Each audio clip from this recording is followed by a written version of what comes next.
La reprise économique de la Chine se traduira par une forte impulsion à l'économie mondiale. S'exprimant au Forum chinois de développement, la directrice générale du Fonds monétaire international, Kristalina Georgieva, a salué la contribution de la Chine à l'économie mondiale. Alors que le secteur bancaire aux États-Unis et en Europe a récemment connu une crise en raison des hausses des taux d'intérêt de la Réserve fédérale, de plus en plus de risques pourraient nuire à la stabilité financière mondiale.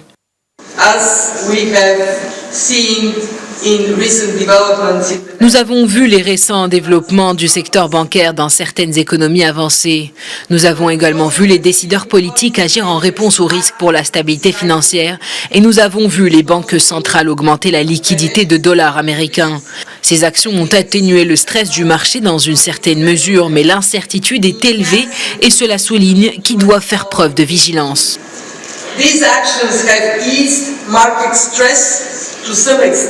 Le FMI prévoit une hausse de 5,2% du PIB de la Chine cette année. Pour Pékin, ce forum de développement est centré sur les opportunités du marché chinois, la stabilisation des chaînes industrielles et la transition verte. En parallèle, la Chine a dénoncé les récentes attaques des États-Unis et du Canada à son encontre. La Chine s'oppose résolument aux attaques et aux calomnies des États-Unis et du Canada. La Chine suit la voie du développement pacifique, prône l'ouverture et l'inclusion et s'engage dans une coopération gagnant-gagnant. La Chine a été un défenseur de la paix mondiale, un contributeur au développement mondial et un défenseur de l'ordre international. En revanche, les États-Unis et le Canada adhèrent à la mentalité de la guerre froide. Ils promeuvent la politique de groupe et incitent à des affrontements de blocs.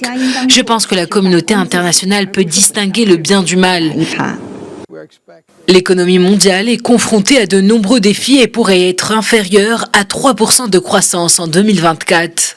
Si la Chine atteint les prévisions du Fonds monétaire international, Pékin devrait représenter environ un tiers de la croissance mondiale en 2023. Toutefois, le FMI appelle la Chine à augmenter la productivité et à rééquilibrer l'économie en délaissant l'investissement au profit d'une croissance axée sur la consommation.